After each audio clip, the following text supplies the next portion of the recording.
Ladies and gentlemen, I am Yusril. Welcome to the Tribble Timewarp. It is the 21st of January 2014, and Cryptic have put a new patch onto Tribble. The key change, if you're a high-end player, is that the changes that they had made to the reputation powers at Tier 5 have been at least partially reverted. They were on 10-minute cooldowns and shared cooldowns at that. So, for example, if you popped Singularity Manipulation, you could not then pop Tetrion Cascade for 10 minutes, and vice versa. However, the shared cooldown has been removed, and the individual cooldowns have been reduced to 5 minutes. So I can happily pop my Singularity Manipulation and Cloak up. You'll see I've got a 5-minute cooldown running there, and Cascade is completely unaffected. So I can immediately pop that, and in this case do absolutely nothing of note because I've got no valid targets for it. The similar change has been made to the ground powers, so in this case that would be the Tier 5 Omega Nanites, and the Tier 5 Dyson Defiance powers are back onto independent cooldowns as well. To be frank, I'm still not sure why Cryptic elected to even touch these powers in the first place, and if anyone has more information than I do, please share it, because I would love to know the reasoning behind those changes. However, Cryptic have been listening to the feedback, and it has been partially reverted, so that is all to the good. Moving on, we're going to continue with our look at the revamped Federation Klingon war arcs. Now, we took a look at diplomatic orders the time before last, and the next mission in the arc is Hide and Seek, so we'll bring up the replay for that. Those of you who missed the episode, basically Ambassador Socketh was exposed as per the original script, and his last action was to send a transmission off to the Lackey system and the Paulson Nebula. So we're going to go and take a look at that. Now, the revamped, or rather replayed mission rewards are a little bit better than the first time through. You have a choice of combat impulse and hyper impulse engines, as well as a phaser, sniper or stun pistol. If you are playing this first time through, it's a standard impulse engine and a phaser. I believe it's a wide beam or a stun pistol as standard. You get both, which is fairly handy when you're just starting out and looking to rapidly gear up a starship. So we'll accept the mission, and then, since I'm feeling lazy, we'll transwarp straight to the Lackey system. Let's see what's been done. 100 energy credits. Oh, the expense. Oh, the fuel bills. Yes, I was being sarcastic. So here we are back in the Sirius sector block and beginning Hide and Seek. Let's see what changes have been made.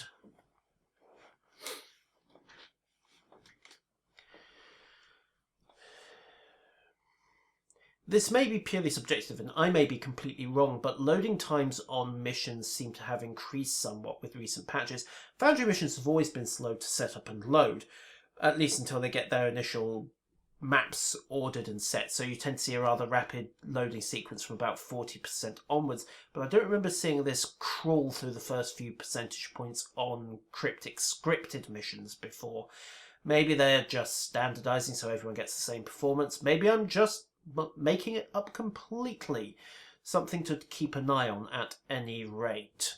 Here we are in the Lackey system. Now, the USS Valor is being hit as it was before, and we can signal the Valor that we're on our way to go kill some Gorns. So, target, weapons engaged, and commence the ownage.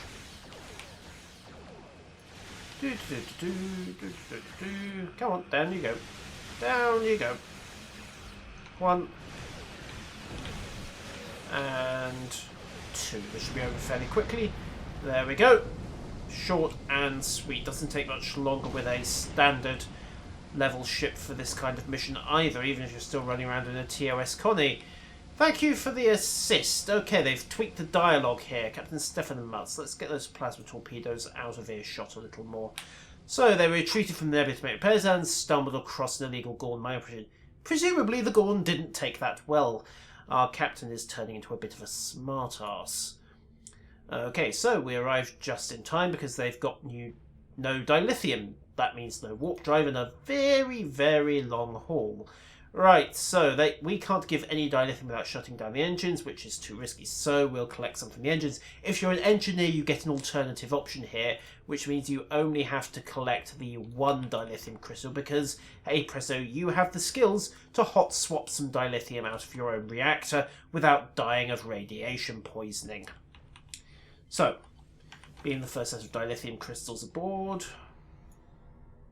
like so. It's not exceptionally pure, but a few loads of cracked ore should be enough, particularly if I can avoid ramming an asteroid. Hail the Valor. Right, did you pick up any anomalous readings? Yes, and what dangers are there? Okay, and generally it's a navigator's nightmare. Okay. And basically the Borg depth charged the Enterprise out. Meanwhile, let's get on with these new Gorn cruisers. Just begin the hammering. Come on, fall over. There we go.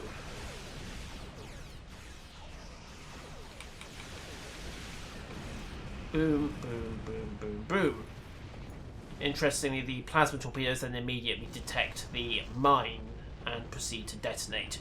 Okay, so we'll quickly loot the cruiser, or what's left of it. Interesting that you're getting the talk to loot critter option. Maybe the UI needs to be tightened up a little, and we can get the third layer of dilithium.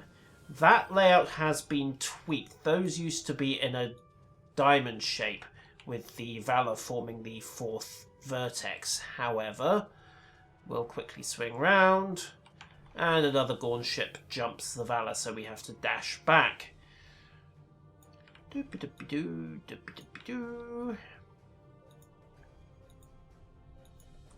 Can the Valor die, I wonder? Let's not defend it for a second. Can it go boom?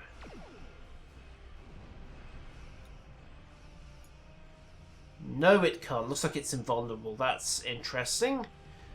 Also worth noting that it wasn't doing a... Well, I tell a lie, it was doing a decent job of killing the Aceton assimilator, admittedly with photon torpedoes. Anyhow, let's just quickly polish off the support vessel, brace for impact against those mines, and hard reverse and let the torpedoes do their stuff. And also, boom. Okay, so deliver dilithium to the expanding gas cloud that was the USS Valor, which is now in an even worse state than it already was. Let's just slap some hazard emitters and an engineering team onto it out of courtesy's sake. Okay, wait for red alert to wear off. At least the Valor is marginally less on fire at this point. It's actually healing itself as well. Deliver the dilithium. So, they've got their warp engines back online, and we're going to get some decalithium from Lackey 3. This is as per the original mission. So, engineers get a slightly sped up section here. Let's see what we get in the Lackey system.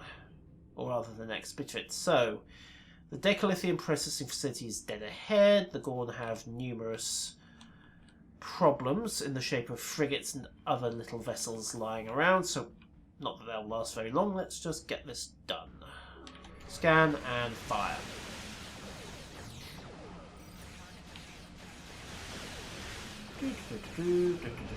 Boom. Okay, so beam the decalithium crystals aboard. Can we do this? We used to get jammed, and yes, we got jammed before. So, we can't beam the decalithium up, but we can beam a spatial charge down. So this is going as per the original mission. I have to wonder if this is where the tactical team gets the option to just bypass the transporter jamming field. However, we'll have to take out this cruiser and do it the hard way. Power to weapons, and beta tactical team, and high yield to boot. Have a torpedo! Have several torpedoes, in fact. Come on, guys. You know you want them, you know you love that delicious plasma.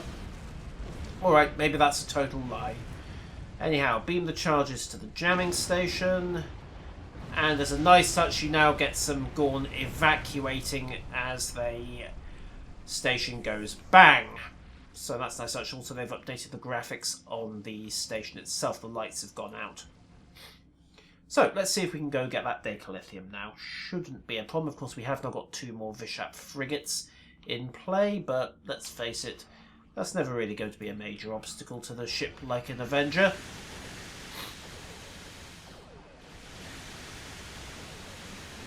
Okay, and cannons finish that one, and the torpedo should polish that one off as well. Boom, boom, boom, boom, boom, done. Right.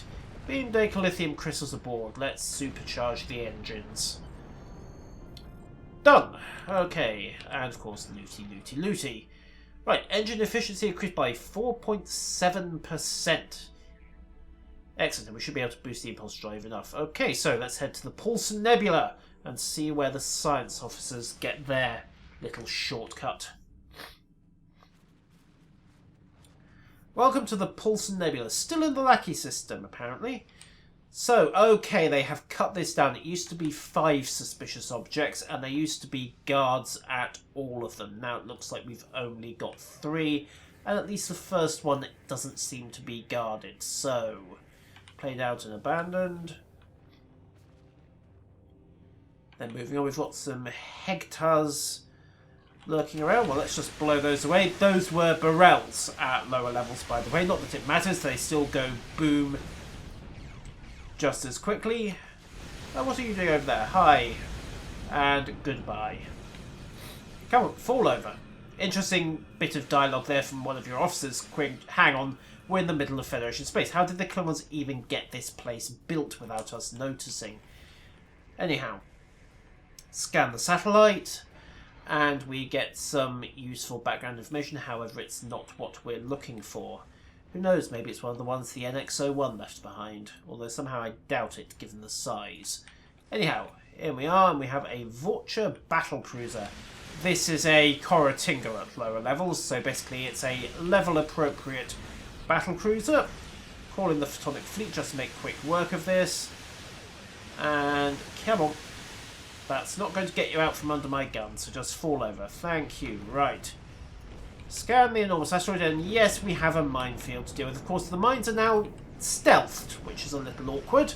However, the Photonic Fleet and the torpedoes were doing a decent job of getting rid of them. Come on, guys. There we go. So, they found something. Gravitic mines of Klingon manufacture. You don't say. We noticed. And let's just clear the place out. And we're good. So we can beam straight down to the outpost and send in the away team before we get any more mines attached to the hull.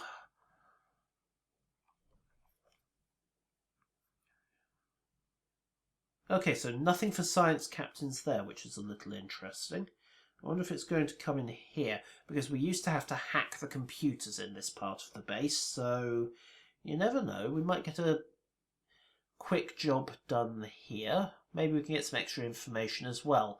After all, Stranded in Space did give you a different outcome if you were an engineer and you managed to save the Azura. However, this is all so much speculation until this finishes loading. So,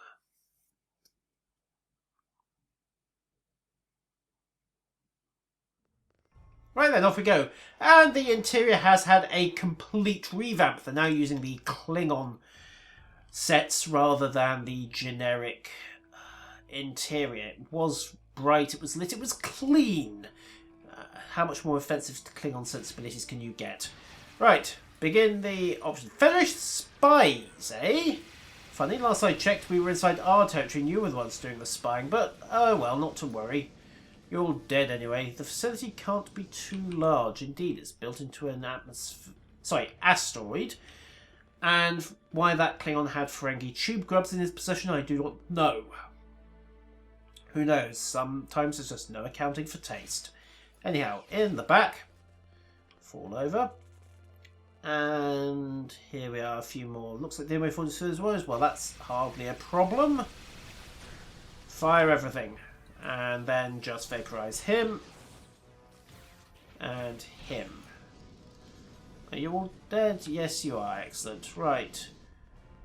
Here we are. So, again, this has been tweaked. The basic layout's the same. It's the generic command center with the elevated section. And there's still a Swordmaster as Officer of the Watch. However, it's now using the Klingon sets. So it looks a little more, well, Klingon. Anyhow, open fire!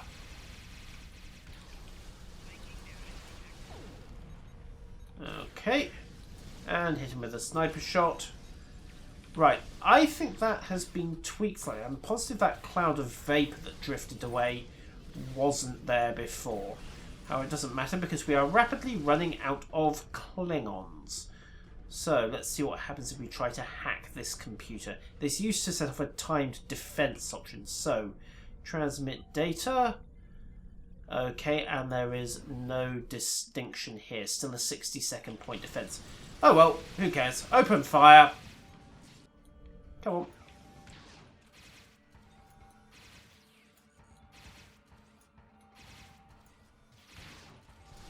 There we go.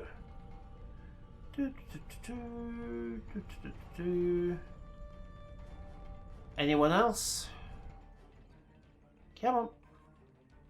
30 seconds left to go. There's usually a second wave. There we go. That's a warning about more Klingons incoming. Well, they can die just the same as the rest.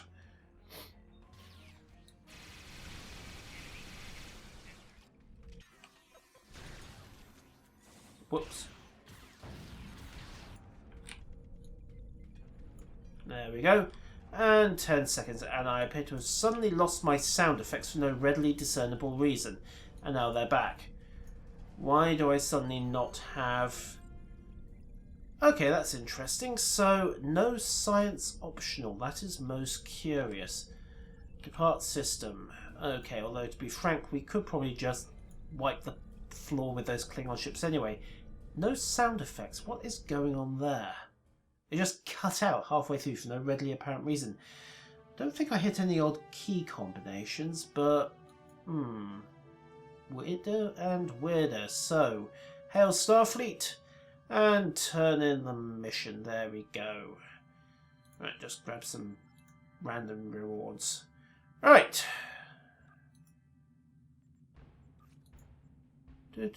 Shall we roll on to stop the signal? Yes, why not? So, we have a signal repeater at the Bomari system that needs to go. Let's go and pay it a visit. Where is the Bomari system anyway? Here we are. Interesting point here. The mission icon could usefully be a little larger at further zoom levels. Granted, I'm being lazy. I mean, you could just use the system list or even just use your eyes to find where you're going, but it would be nice to have the marker a little more obvious and anything other than maximum zoom. Anyhow, actually get pointing in the right direction for a start. That would certainly help, and load up some powers as well because this is Tribble. I don't necessarily have things set up at optimum. So sue me.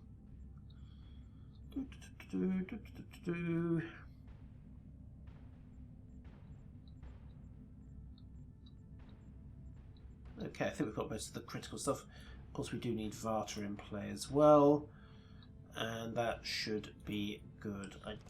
Did I remember to pull the critical stuff off? More or less, although... No, the warp core's not a major deal. That really belongs on the Sutherland, so... Right, where are we? Almost there, but nothing a jump to slipstream won't solve. Woohoo! Someone else on Tribble! Where hey! There's a sight you don't see very often. Right, to the Bomari system. We have a listening post to shut down. Hard for preference. Begin stop the signal. Now this mission is significant because of course it used to be the mission that unlocked the Klingon faction way, way, way back in the day. But no more. These days, of course, you can have Klingons and Romulans right from the start. And off we go. Welcome to Stop the Signal. So, We're approaching the signal repeater. If we get close enough, we can eavesdrop and determine the point of origin. Now, you used to be able to play the line of sight game here, but I think they may have moved the patrol slightly. And in fact, they have. So we'll hug that asteroid. Dump from impulse. Hug it again. And then just make a quick dash. Okay, that's a lot easier to get to. There used to be several groups in fairly close proximity, if memory serves. So we can come to a stop. I mean, okay, we have just embedded sections A through D into the asteroid, but hey, minor detail, it's nothing the insurance won't cover. Thank God this isn't Starfleet Command, where collisions with asteroids were instant death. Right, so they're using a low-frequency carrier to send subsystem transmission, and let's begin a frequency scan. Okay, so we have a little mini-game here that wasn't here before. Lower scan frequency.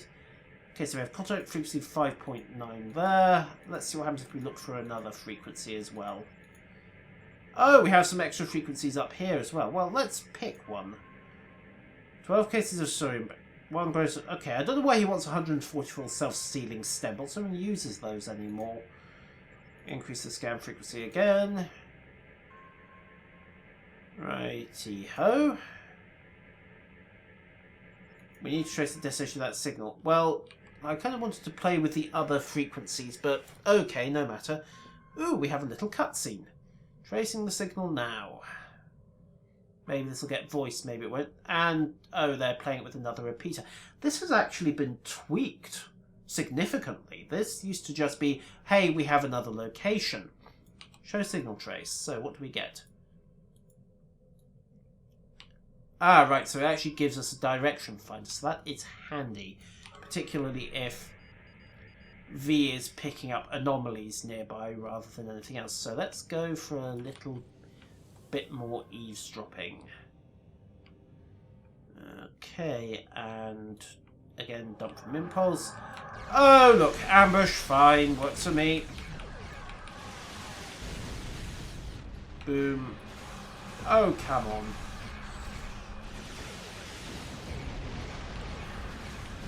And there we go. He's really not going very far, especially not with the tractor beam locked on him. Have a torpedo. Have 3, or don't. Oh well. Right, so all stop. Looty looty, another battery. Again, that little talk to loot critter menu that isn't quite disappearing fast enough. And let's eavesdrop on repeater number 2. Now, it was frequency 19.64. Are we going to get the same thing? No. Okay, so we have an immediate lock to Bomari 2. Or rather, between the binary moons of Bomari 2. So let's just get there. And try not to hit anything on the way out. Even with an IQ of 6,000, doing that kind of speed near an asteroid field is still brown trousers time. Okay, so the Klingons are going for a transporter disruptor. This is pretty much the same as it was in the original version of this mission, so have to wonder why they didn't just cut this down to the one disruptor and a squadron or 2 of guards. But they haven't, so let's just get this done. That's one. Nice little touch there, keeping things going. I can count. This may come as a surprise, Commander, but stranger things have happened with flag officers. We aren't all insane lunatics, just mostly. Anyhow, let's go for number 2. You know what? Just slam the Varta into it and finish you off at the same time. Boom. Okay, and we have some extra Klingons warping in to protect the facility. That's awkward. Right, here we go. And behind door number 3, we have some Klingons in the way. How inconsiderate of them. Right, well, scatter volley, scattering, all stop, and open fire. With everything. Actually call in the fleet as well. There we go. So up we come. What do we get?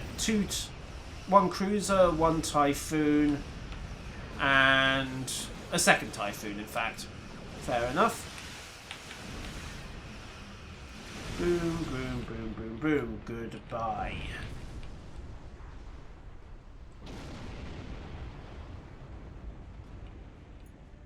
I have to wonder if talk to Luke Critter is just a lag issue. Bear in mind that I am recording from Scotland, so I am pretty much on the other side of the planet to the servers, which I believe are in California. It could just be a ping issue. However, we have a transporter disruptor to take out, so let's get this done. There we go. Boom. Okay, we have the transporters back. Nothing career specific there. It would have been interesting to have the science officer say, hey guys, we can just jury-rig the transporters to get by the dampening field. We can just find a way to hack one of the disruptors and take it offline like so. However, we did it brute force, and I'll admit a little bit of combat's no bad thing. Right, let's see what's on this base. So, the Bamari Klingon outpost. Right, so Starfleet has given us boost and destroyed, not like we were going to ask. And we have the option to just blow the place sky high. Again, we're using the Klingon tile set rather than the... Oh, right, doors. We have the Klingon tile set rather than the generic set they were using before, so we'll just plant this first charge. A few kilos, that's rather more than a few kilos of explosives. And since Klingons have a tendency to over-engineer everything, it'll probably hold up quite well. We could have just done this with the Hood's main guns, you know.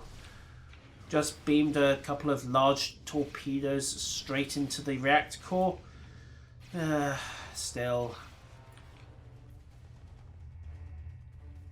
That would have been easy. And we'd have lost the chance to pillage their computers for information.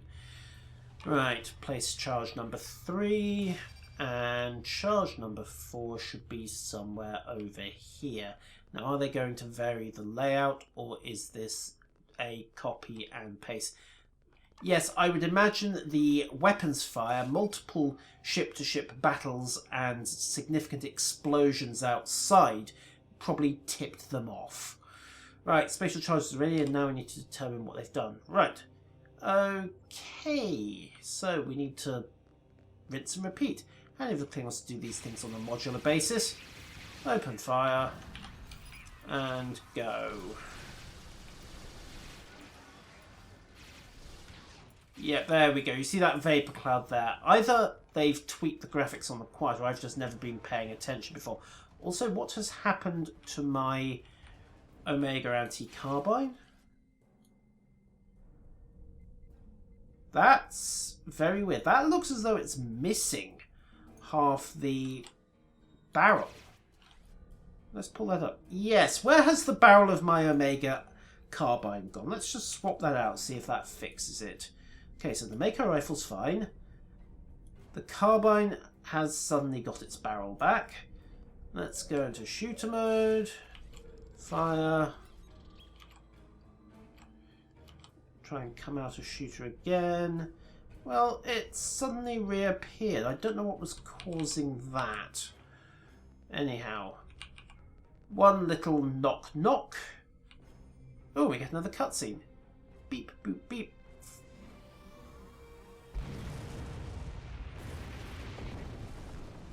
I won't even ask about the transporter effect. Anyhow, what do we have? Oh, a Klingon. Hi there. I'd offer to pay for the door, but really I'm not going to. Anyhow, open fire.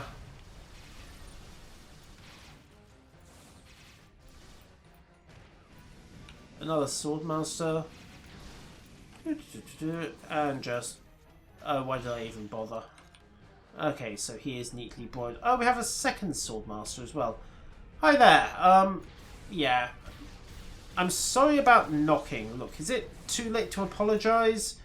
It is? Fine. Okay. Have a phaser rifle instead. Come on. Fall over. Actually, focus fire on him, because those guys are nasty if you let them get up to speed on you. Particularly with a bat'leth. And you can just fall over. Okay, so this is basically a repeat of the last mission, which is a little disappointing. The only difference so far has been that we had to blow the door rather than just walking through it. What do we have? More Klingons. Why am I not surprised? Fall over. Come on. Drop dead. Come on. And again, we've lost sound effects. Is it something to do with this map? What happens if we back up? Yes, and we abruptly get it. It's something to do with the environment settings at that particular point in the map. Now, what's he doing? Oh, he's an Undine. Get him! Right, okay. We need to uplink the core to our computer now. Is this going to be a science shortcut? Doesn't look like it. Right, okay. This is sticking to the same plot. Now, as I remember this before, the Klingons basically showed up to help because we were still horribly outmatched against what was basically a Tethys dreadnought. Now, are we going to get this scenario again? Useful though that we were able to pin down that bug with the sound environments on that map. That does definitely need to be fixed. Bingo, the Klingons have engaged. Let's pile on. It's a Dahut frigate. I mean, really? That seems a little one-sided. Defeat the Undine frigate. It's deliberate though, so I honestly don't know what's going on here. You'd think with two Negvars, a Vorcha, a Raptor and an Avenger, it'd be something a little more worthy of song, of the Lore Masters of Glory. This thing's taking its time falling over though. 250,000 health? That's some frigate. Yes, that is a sight of glory. It's also the sight of rather a lot of dead Undine. And the Klingons are hailing.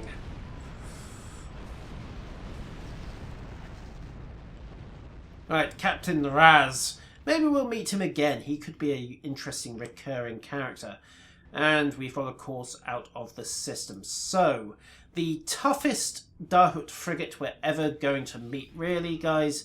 You could probably make that a Tethys with the sheer quantity of Klingon ships you're throwing at it, along with us. But that's just me.